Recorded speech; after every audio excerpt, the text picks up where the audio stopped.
Hello, welcome back everyone. I hope आप सभी अच्छे होंगे। एक बार फिर से आप सभी का स्वागत है 10 on 10 सीरीज में। साइकोलॉजी के महत्वपूर्ण प्रश्नों को यहाँ पर देखेंगे। हर एक क्वेश्चन अपनी दृष्टि से बहुत महत्वपूर्ण होता है। एग्ज़ाम में किसी भी तरीके से क्वेश्चन पूछे जा सकते हैं। वो कंटेंट से भी हो सकते हैं डायरेक्ट, या फिर आपकी समझ को जांचने के लिए अपने तरीके से भी एग्जामिनर क्वेश्चन को मॉडिफाई करके अपनी भाषा में भी रख सकता है। तो अपनी समझ को अपना जो कॉन्सेप्ट है उसे बहुत अच्छे तरीके से मजबूत बनाने की ज़रूरत होती है जब हम इस लेवल के कोई भी एग्ज़ाम दे, टीचिंग एग्ज़ाम जिसमें हम डीएसएसबी में के कंपटीशन में हो, या फिर किसी अदर जिसमें टीचिंग एग्ज़ाम जैसे कि थोड़ा हाई लेवल का, जैसे टीजीटी होता है, पीजीटी होता है। तो जब इस तरह के लेवल तक हम जाते हैं, और अगर हम बात करें पीआरटी के लेवल की, तो पीआरटी के लेवल इतना लेवल हाई नहीं है जितना क्वेश्चनों की संख्या ज़्यादा है। तो 100 क्वेश्चन का बी पार्ट तो उसका साइकोलॉजी का ही होता है कम्प्लीटली। तो हर तरीके से ऑलराउंडर देखें तो साइकोलॉजी का, जब आप एक टीचिंग के फील्ड में जाते हैं तभी से इसका रोल आपके जीवन में आना स्टार्ट हो जाता है। तो किसी भी क्वेश्चन को लेकर अगर डाउट हो तो उसे कमेंट बॉक्स में ज़रूर शेयर करें, और साथ ही साथ इस वीडियो को ज़्यादा से ज़्यादा प्यार दें, बाकी लोगों को भी शेयर बिल्कुल करें। तो चलिए स्टार्ट करते हैं। फर्स्ट क्वेश्चन के साथ में यहाँ पर देखेंगे, और ये सीरीज चली हुई है तो 500 क्वेश्चन प्लस है इस सीरीज में। और तो कंटिन्यू करते हैं इसी के साथ में। स्वागत है आपका एक बार फिर से। क्योंकि 10 क्वेश्चन हम इससे पहले वाली वीडियो में कवर कर चुके थे, तो 11 से हम स्टार्ट करेंगे। यहाँ पर है फर्स्ट क्वेश्चन, आप देख पा रहे हो, शरीर के आकार में वृद्धि होती है क्योंकि। शरीर के आकार में वृद्धि होती है क्योंकि फर्स्ट ऑप्शन है शारीरिक और गत्यात्मक विकास, या फिर हम संवेगात्मक। शरीर के आकार में जब वृद्धि होती है, जब आकार में वृद्धि होती है, तो यहाँ पर पूछा गया है कि उसे हम क्या कहेंगे। तो उसे शारीरिक या फिर गत्यात्मक विकास कहेंगे, या फिर उसे संवेगात्मक विकास कहेंगे, या फिर संज्ञानात्मक विकास कहेंगे, या फिर नैतिक विकास कहेंगे। तो इसका आंसर होगा फर्स्ट ऑप्शन नंबर ए। अब विकास की अगर हम बात करें, ये बच्चा है, ये एक बच्चा है, और जब इसके मस्तिष्क का विकास होता है तो ये संज्ञानात्मक विकास कहलाता है। जब इसके इमोशंस का डेवलपमेंट होता है, विकास होता है, इसके इमोशंस जो इसके हार्ट से जुड़े होते हैं। आप जब एक बच्चे होते हैं तो आप गुस्सा, नफरत, खुशी या फिर प्रशंसा, बहुत सारे ऐसे इमोशंस होते हैं। दुख होता है किसी भी चीज़ को लेकर, तो ये सभी इमोशंस होते हैं। जब इन इमोशंस का डेवलपमेंट होता है तो वो संवेगात्मक डेवलपमेंट या फिर इमोशनल डेवलपमेंट कहलाता है। जब आप अच्छी या फिर बुरी, जब बच्चे में एक अच्छी आदतों का विकास होता है या फिर बुरी आदतों का विकास होता है, मतलब हैबिचुअल डेवलपमेंट होता है, तो वो डेवलपमेंट बच्चे का नैतिक या फिर मोरल डेवलपमेंट कहलाता है। लेकिन यहाँ पर बच्चे शरीर के आकार में वृद्धि से बात हो रही थी, तो उसका रिलेशन होगा कि बच्चे का इस तरीके से, बच्चे का पहले बच्चा जब छोटा होता है ये साइज होता है, फिर और उसकी उम्र बढ़ती है तो ये साइज होता है, फिर और बढ़ती चली जाती है। तो इस तरीके से उसका साइज बढ़ता चला जाता है, आकार बढ़ता चला जाता है शरीर का। तो इसीलिए उसको हम फिजियोलॉजिकल या फिर कहेंगे कि उसका गत्यात्मक विकास हो रहा है, ठीक है, जिसको मोटर डेवलपमेंट भी हम बोलते हैं। ये मोरल डेवलपमेंट होता है, ये मोरल डेवलपमेंट होता है, ये मोटर डेवलपमेंट होता है। जब बच्चे के शरीर में विकास होता है, उसके जो अंग होते हैं वो विकसित होते हैं, तब उसको हम बोलेंगे शारीरिक या फिर गत्यात्मक विकास। नेक्स्ट यहाँ पर नेक्स्ट क्वेश्चन पर चलेंगे, क्वेश्चन नंबर 12 पर।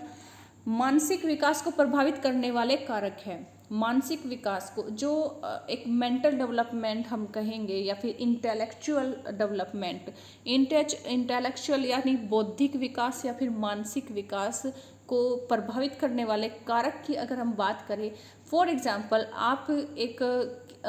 आप भी एक मतलब एक लड़की है, आप एक लड़की है या फिर आप एक लड़का है, ठीक है, तो अपने आप में एक बच्चे ही हो आप। क्योंकि जितनी उम्र में हम एग्ज़ाम की प्रिपरेशन करते हैं या फिर एग्ज़ाम देते हैं टीचिंग के, तो वो सीधी सी बात है, हम एडल्टहुड में होते हैं। तो वो एक अलग बात है कि एग्ज़ाम देते देते किसी की उम्र 40 प्लस भी हो जाती है, वो एक अलग बात है, ठीक है, उसकी बात नहीं हो रही है। तो यहाँ पर हो रहा है कि आपका जो मस्तिष्क है, ठीक है, आप एक बच्चे थे या फिर आप जितने भी आप हो चुके हो, तो आपके जो मस्तिष्क है, मस्तिष्क के विकास को किस तरीके से कौन कौन सी चीज़ें प्रभावित करती है। तो जब हम मनोविज्ञान पढ़ते हैं, खासकर बाल मनोविज्ञान, तो बाल मनोविज्ञान में ये देखा जाता है कि बच्चे के मस्तिष्क को बहुत तरीके से बहुत सी चीज़ें प्रभावित करती है। एक तो जहाँ जिससे जो माता पिता से जिससे वो जुड़ा है, जो उसका वंश है, उसका वंशानुक्रम भी उसके मस्तिष्क के विकास को बहुत प्रभावित करता है। फॉर एग्जाम्पल, माता पिता जो है डल है, कम बुद्धि के हैं, उसकी माता कम बुद्धि की है, ज़्यादा बुद्धि विकसित उसकी नहीं है, और उसके पिताजी भी इतने ज़्यादा तेज दिमाग के नहीं हैं, तो बच्चा भी डेफिनेटली, अगर हम देखें तो गोडार्थ के अनुसार या फिर एक और साइकोलॉजिस्ट है, उनके अनुसार बच्चा खासकर ज़्यादा विकसित बुद्धि का नहीं होगा, मंद बुद्धि का होगा। ठीक है, परिवार का वातावरण, अगर बच्चे का परिवार का वातावरण भी अच्छा नहीं है, तो वहाँ पर ज़्यादा समझदार पढ़े लिखे लोग नहीं हैं, तो उसको क्या सिखा पाएंगे, तो उससे भी बच्चे का ज़्यादा मानसिक विकास नहीं हो पाएगा।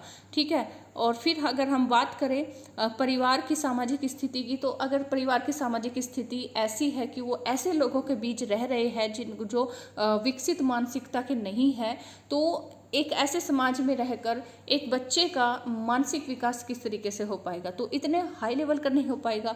ठीक है, तो जो हाई लेवल की सोसाइटी में रहते हैं, पढ़ी लिखी एजुकेटेड सोसाइटी में रहते हैं, इलाइट सोसाइटी में रहते हैं, कुलीन वर्ग में रहते हैं, तो उनका विकास भी उसी तरीके से, उनका मेंटल डेवलपमेंट भी बहुत अच्छे तरीके से ग्रोथ करता है। तो जब इस तरीके की सिचुएशन, एक बच्चा इन सारी सिचुएशन से घिरा हुआ होता है, तो उसका मानसिक विकास प्रभावित डेफिनेटली होगा, उस लेवल का नहीं हो पाएगा।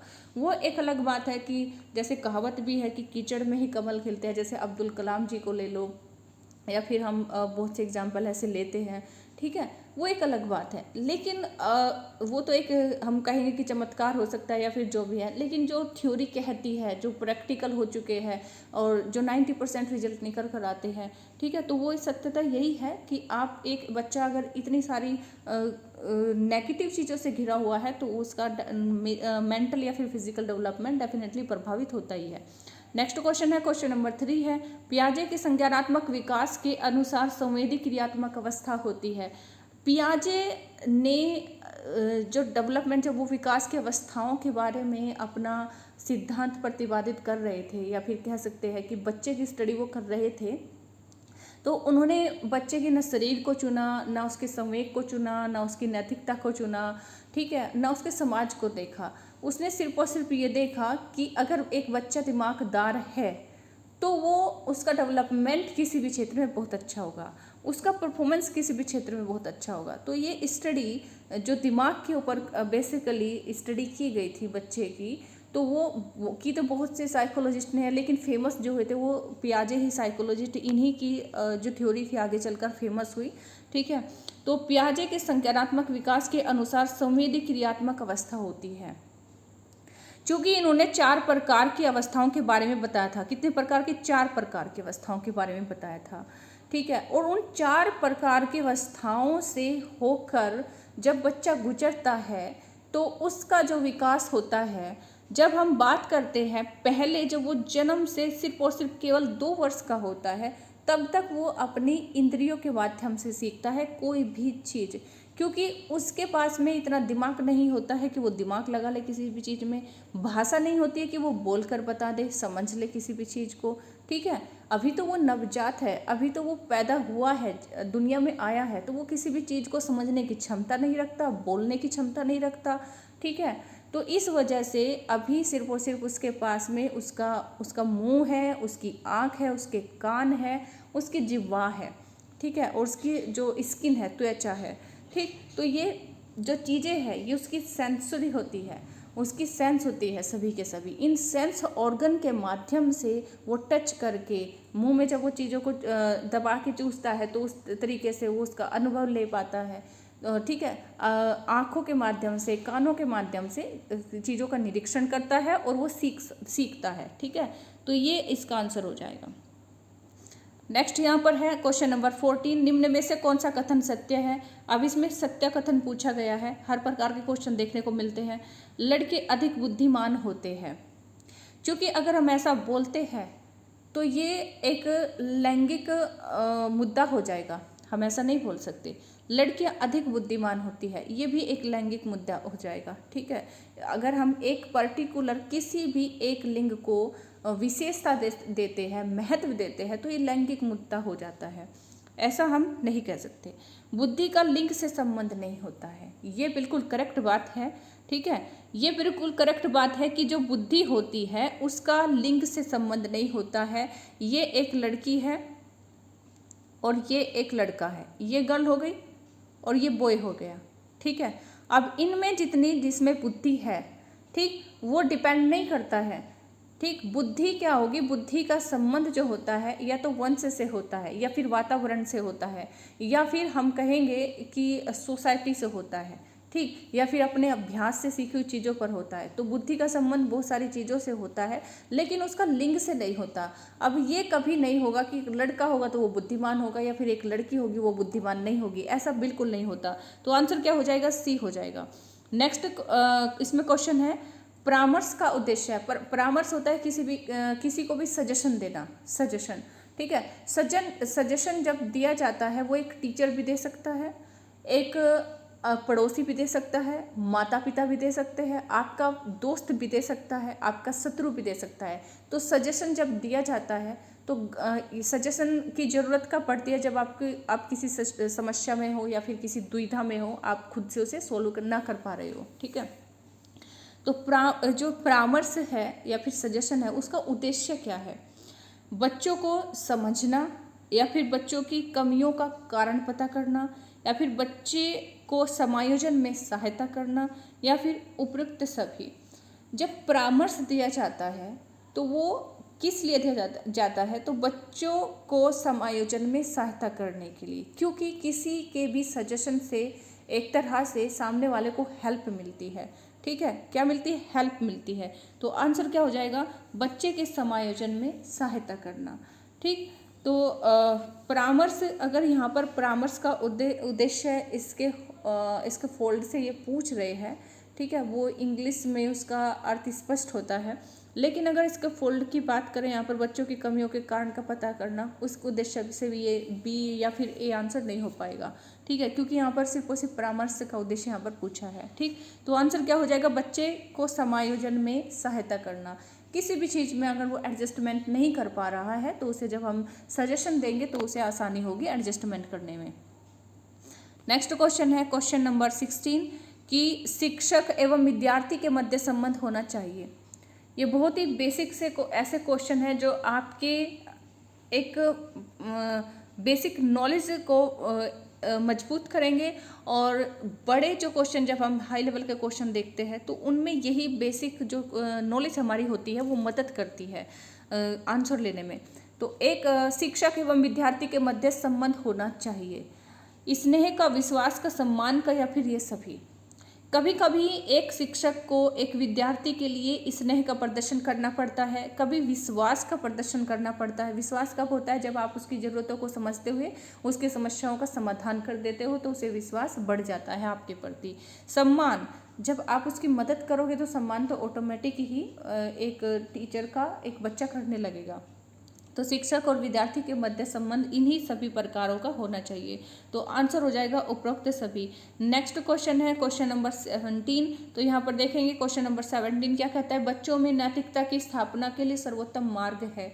बच्चों में नैतिकता की स्थापना के लिए सर्वोत्तम मार्ग है। अच्छा, बच्चों में नैतिकता मतलब जो मोरल क्वालिटीज़ होती है उनके डेवलपमेंट के लिए, उनकी स्थापना के लिए हम कौन सा तरीका अपनाएं जो सबसे बेस्ट हो। तो उन्हें धार्मिक पुस्तक पढ़ाना। अच्छा, आप किसी भी बच्चे को धार्मिक पुस्तक कितनी भी पढ़ा लो तो उसका जो रिजल्ट जाएगा अंत में 0 जाएगा। शिक्षक का आदर्श रूप में व्यवहार करना। एक शिक्षक अपने आप में एक रोल मॉडल उनके सामने रखे कि एक आदर्शता का, ताकि बच्चे एक एग्जाम्पल के माध्यम से, टीचर जब खुद ही रोल मॉडल बन के उनके सामने एक आइडियल बिहेव करेगा तो उनके सामने डेफिनेटली एक मैसेज जाएगा, उदाहरण जाएगा। या फिर उनका मूल्य शिक्षा पर मूल्यांकन करना, या फिर उन्हें प्रातःकालीन सभा में उपदेश देना, ठीक है।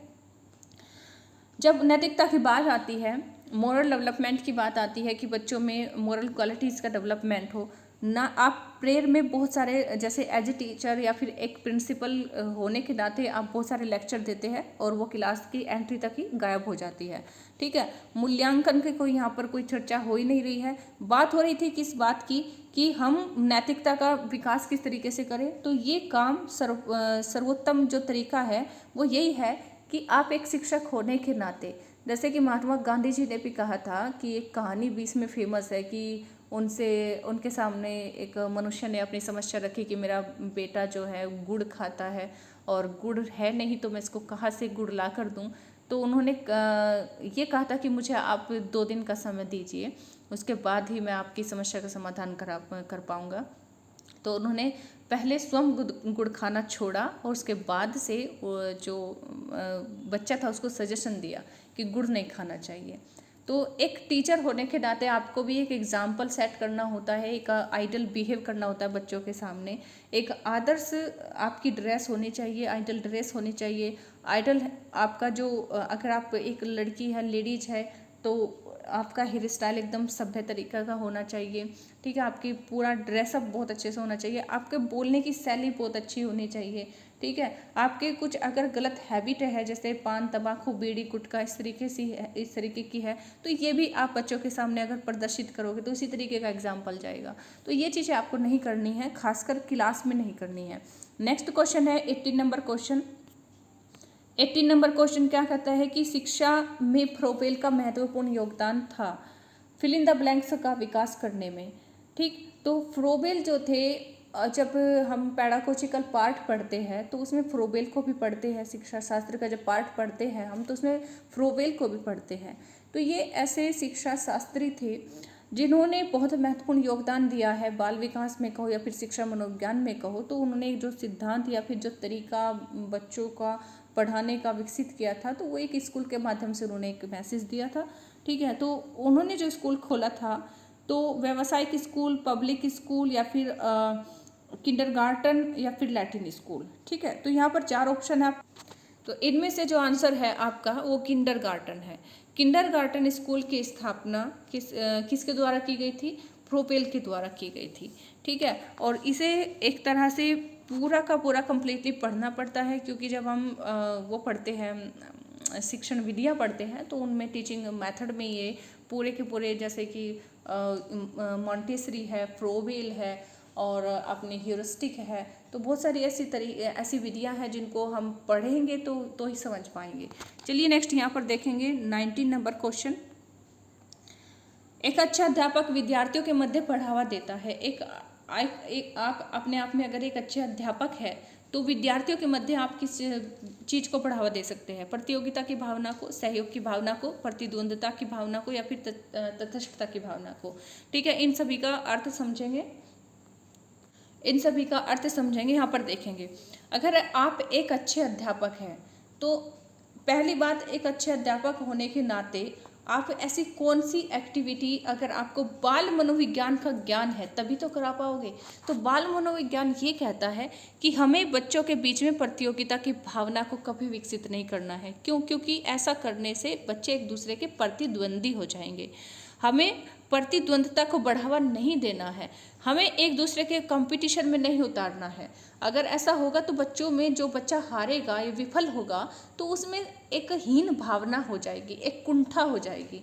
ठीक है, तो वो हमें नहीं करना होता है, ये नेगेटिव माना जाता है। तटस्थता होता है कि चाहिए तो चाहिए, या फिर जैसे होता है कि एक आप न्यूट्रल हो जाओ किसी भी चीज़ को लेकर। तो तटस्थता की भावना हमें विकसित नहीं करनी। हमें करना क्या होता है? सहयोग की भावना, कोऑपरेशन, जैसे कि हम खेल के माध्यम से, किसी भी ग्रुप एक्टिविटी के माध्यम से, ठीक है, उन्हें हमेशा अगर कोई भी एक्टिविटी कराए तो मिलजुल कर जो कार्य हो वो कराए, जिससे उनमें सहयोग, कोऑपरेशन, एक दूसरे को सहयोग देने की भावना विकसित हो, ना कि प्रतियोगिता की भावना, ना कि प्रतिद्वंद्विता की भावना, ना कि तटस्थता की भावना। तो ये विशेष ध्यान रखना होता है। अगर आप एक अच्छे अध्यापक हैं, अच्छे अध्यापक आप तभी कहलाते हो जब आपको बाल मनोविज्ञान का ज्ञान होता है। ना भी हो आप अच्छे अध्यापक हो, बाल मनोविज्ञान पढ़ने से आप में अच्छाइयाँ ऑटोमेटिक आ जाती है, समझने की, बच्चों को समझने की, उनके स्वभाव को, नेचर को, उनकी आयु के अनुसार। तो ये चीज़ें आपको ऑटोमेटिक आपके व्यवहार में आ जाती है। यहाँ पर देखेंगे नेक्स्ट है शिक्षक का अति महत्वपूर्ण उद्देश्य है, ये लास्ट क्वेश्चन है। शिक्षक का अति महत्वपूर्ण उद्देश्य क्या होता है? अगर आप एक शिक्षक है, आप अपने उद्देश्यों के प्रति अगर आप निष्ठावान हैं तो आपका उद्देश्य क्या है? महत्वपूर्ण आजीविका कमाना, मतलब कि भाई आप टीचर इसलिए बन रहे हो कि आपकी आजीविका यानी कि सैलरी आपको मिले, या फिर बच्चे का सर्वांगीण विकास, या फिर पढ़ना लिखना सिखाना। आपका उद्देश्य सिर्फ और सिर्फ ये नहीं हो सकता कि बच्चे को हमें पढ़ना या लिखना सिखाना है, ठीक है, ये आपका उद्देश्य नहीं हो सकता। बौद्धिक, बच्चे को ज्ञानवान बनाना, बौद्धिक इंटेलेक्चुअल डेवलपमेंट करना। और चूंकि हम पढ़ चुके हैं कि डेवलपमेंट से केवल एक प्रकार का नहीं होता, हमें तो उसका सर्वांगीण विकास करना है। और सर्वांगीण विकास कब होगा? जब हम उसका इंटेलेक्चुअल बौद्धिक विकास करेंगे, जब हम उसका फिजिकल डेवलपमेंट पर भी ध्यान देंगे, जब हम उसके मोरल डेवलपमेंट पर भी ध्यान देंगे, जब हम उसके सोशल डेवलपमेंट पर भी ध्यान देंगे, जब हम उसके इमोशनल डेवलपमेंट पर भी ध्यान देंगे, ठीक है, तभी हम कह सकते हैं कि हम बच्चे के सर्वांगीण विकास पर ध्यान दे रहे हैं। या फिर एक अध्यापक होने के नाते, एक शिक्षक होने के नाते हमें पता है कि बच्चे का ओवरऑल डेवलपमेंट या फिर सर्वांगीण विकास कितने पक्षों के तहत होता है, ठीक, तो ये सभी पक्ष होते हैं, ना केवल एक पक्ष होता है। तो आपको ये चीज़ें ध्यान रखनी है। तो चलिए, ये था आपका लास्ट क्वेश्चन। आई होप आपको बहुत इंटरेस्टिंग ये क्वेश्चन लगे होंगे। इसी तरीके से आप पर डे अगर 10+ हम इसमें, मैं सोच रही हूँ कि इसका 20 कर दिया जाए, ठीक है, 20 क्वेश्चन अगर यहाँ पर डे हो जाए, या फिर जिस तरीके से समय होता है, या फिर थोड़ा नेट का भी इशू होता है, नेटवर्क प्रॉब्लम भी होती है, वो एक अलग चीज़ है, तो उसका भी सॉल्यूशन अगर हो जाए तो बहुत अच्छी बात है। तो ये 10 क्वेश्चन थे। आई होप आपको इंटरेस्टिंग लगे होंगे, और अगर ये चीज़ें आपको समझ आ रही है तो बहुत अच्छी बात है। कमेंट बॉक्स में शेयर करना बिल्कुल ना भूलें, बताना बिल्कुल ना भूलें। बाकी लोगों से भी आप इसको शेयर ज़रूर करें, और ज़्यादा से ज़्यादा अपने इस चैनल को प्यार दें, बाकी लोगों को भी शेयर करें। और अगर आपने अभी तक सब्सक्राइब नहीं किया है तो इसे सब्सक्राइब जरूर करें, और बेल आइकन को जरूर प्रेस करें ताकि अगला नोटिफिकेशन टाइम से आपके पास में आ सके। तो इसी के साथ लेते हैं आपसे विदा। धन्यवाद। लाइक शेयर सब्सक्राइब करना ना भूलें। Thank you.